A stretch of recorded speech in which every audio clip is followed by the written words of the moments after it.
Guys, this is Hayden with Camping World Mesa. Today we're checking out the 2018 Jayco 22RB, the perfect pre-COVID unit. Let's go.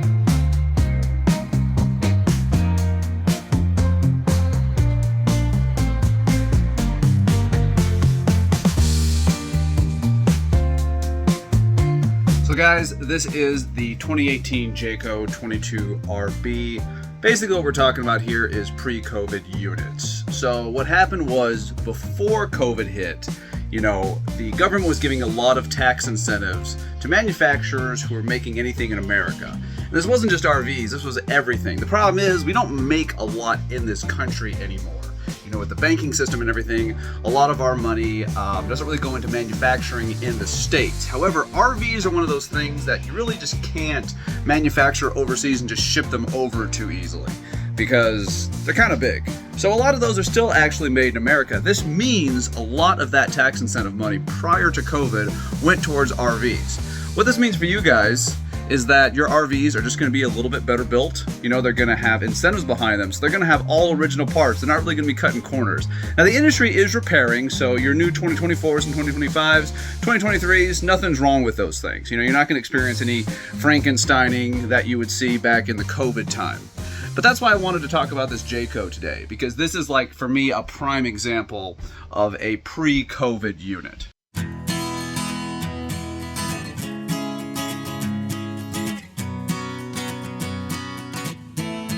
So with the Jayco 22RB, the 2018 edition, you have a non-res fridge. So that means propane and electricity.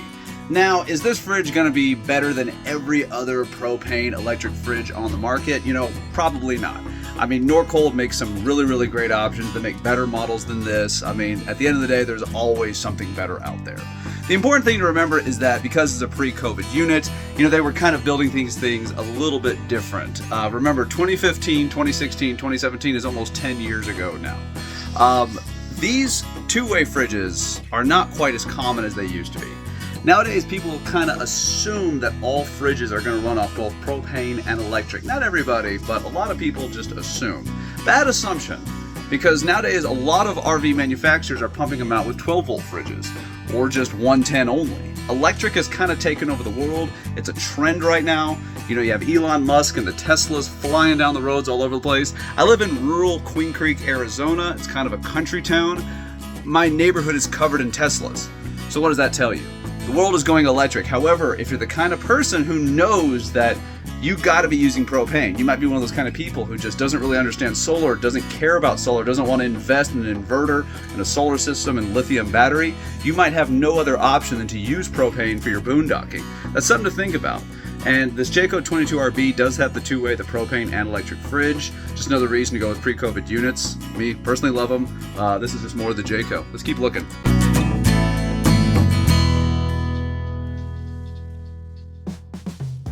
Another thing you don't see a whole lot too more these days is, of course, an oven. I know it seems kind of simple. You're thinking, well, my RV has an oven. I've seen plenty of RVs with ovens. It's not that they're not around anymore. They're just less and less. Over the years, consumers have complained that an RV oven really isn't all the greatest thing in the world. That's why nowadays you're seeing a lot of new units with convection microwaves, or just foregoing the oven entirely and just giving you a 2-burner stove. Now that's another option when you think about pre-COVID units like this 22RB. This Jayco does have a regular oven. It's actually pretty decent size. I know you're thinking this isn't a huge oven, but it's bigger than the average RV oven. Highly recommend if you end up deciding that you need an oven, you want to do baking, you want to do biscuits, you want to do the classic kind of camping experience, and you know that you need an oven, you can't do what you want to do with a stove or a convection microwave.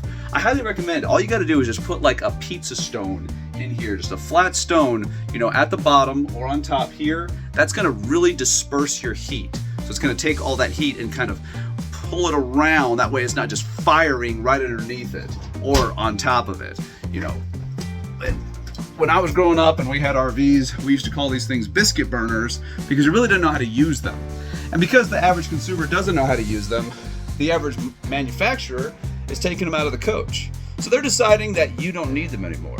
The problem is you didn't get to decide that. So that's another thing to consider when you're looking at coaches. Maybe you didn't want a used one and you realize that the used ones actually have all the stuff you were hoping the new ones had.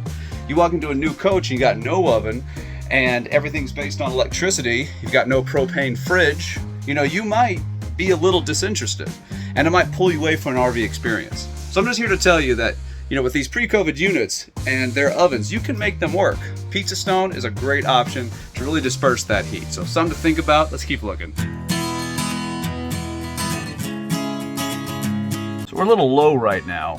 I want to talk about low wall furnace vents. So this is kind of like a little quality of life feature that became really popular in 2018, 2017, 2016, 2020, and you still see these things. They're getting kind of replaced by another feature, and I'll talk about that in a second. And a lot of this is just based on what I see. I don't have all the numbers. I don't know what every single camper is coming out with every minute of every day, but based on what I'm seeing and the trends I'm seeing. So these are low wall furnace vents. The advantage to these is that because they're not on the floor like traditional furnace vents, you have less of a chance of rocks and hair and dirt and stuff getting pushed into these things.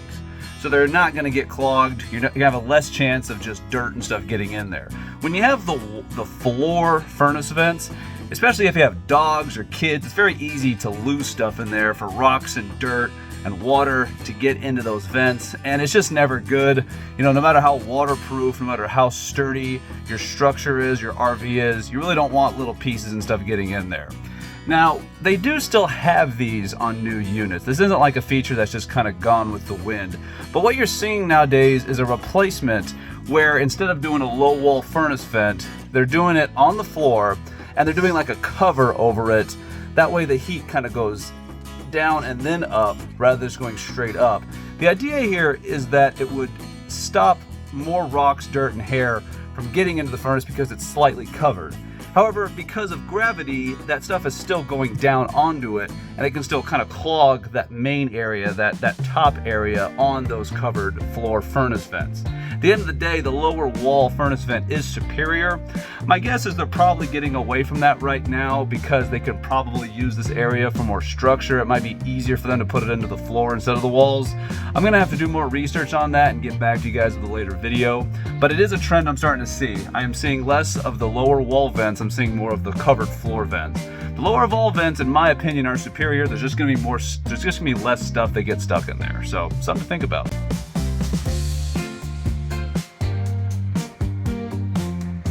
Bathroom wardrobes. Now, yes, there are new coaches that have closets in the bathroom. The 17R has an incredible wardrobe closet. I'm not here to talk down about new units. I'm not here to say that you don't see this anymore.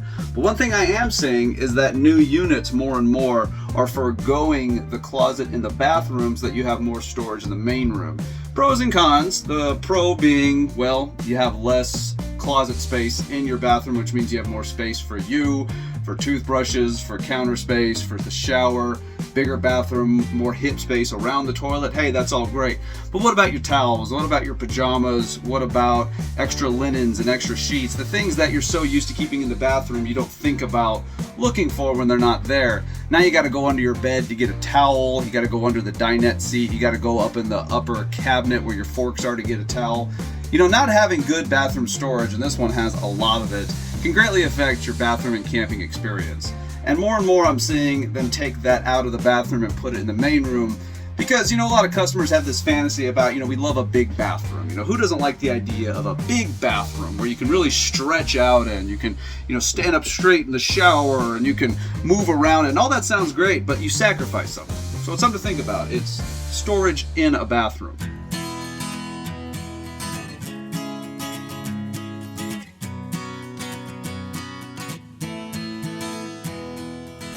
A slide is nothing new or nothing old.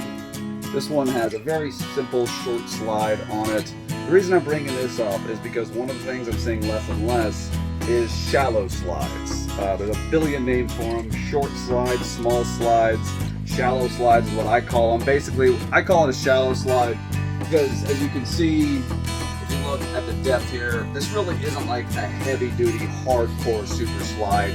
All it is doing is just giving you a little bit more room to walk around, a little bit more leg room. Now the reason this is kind of dying out, and I'm seeing it more and more, is as we get more reliant on slides and our technology, more and more you're seeing coaches where you can't really access the full coach with all your slides in. Are there exceptions? Of course. There's always going to be exceptions to these videos, to what I'm talking about, but these are the trends I'm seeing. So you want to think about these things. You want to see when new trends are coming out, you know, that's what the future is going to look like, because the next year is going to be based off those models. So with this unit, if your slide is all the way in, if you run into power problems, if you run into anything, you know, you're really not losing the space of your coach. You know, there's units nowadays where if your slide is in, you can't access the fridge, you can't access the table, you can't access the bed, you can't access the bathroom, you know, the kitchen, all the important things. This is a simple slide. You just slide it out, it gives you a little more leg room, you slide it in. It's not the end of the world, you still have full access to everything. However, you know, it's just an easier convenience. For me, I like the shallow slides. It gives you just that little bit extra of room that you can really use to really feel like you have a little bit more space in here. For instance, this couch is right across from the television. So now when I sit down in my shallow slide, you know, maybe, you know, when it's pulled in, you're gonna be pretty close to that TV. RVs are not the biggest thing in the world. You know, even the fifth wheels, you live in those for a month, you're gonna realize how small they truly are. But with just this little bit of extra, this little kind of 2-foot slide here, suddenly, you know, I can see the TV without it being right in my face. And for me, that's helpful. You know, TV is not the most important thing when I'm traveling. However, on a rainy day, there's nothing better than a scary movie. You know, a lot of options out there. Plus, nowadays, a lot of times, the manufacturers are actually putting the radio and the Bluetooth and the stereo system through the television. So more and more, you're not going to see a head unit. You're actually going to be doing it through the television. This is, of course, an exception for a pre-COVID unit, as we still use head units for these older ones. 2018, 2017, 2016, 2019, 2020, you're still going to see head units. But the new 2024s, this is your head unit. So in a new coach, you want to turn on the radio, you want to turn on the FM station, you actually got to turn it on through the TV. Once again, pros and cons. You know, if you have a 12-volt TV, no problem. However, if you have a 110, you're not going to be able to just boondock with that. You can't just run your stereo. So these are all just quality of life things to think about when you're looking into an RV. You know, it's a great opportunity right now to still pick out used ones because of the pre-COVID and everything. There's going to be a day, you know, here in 5 years down the road, even if it is a pre-COVID unit, it won't be worth much because it's just going to be so old at that point. But here we are, it's almost 2025, so a pre-COVID unit really isn't all that old. So, great opportunity.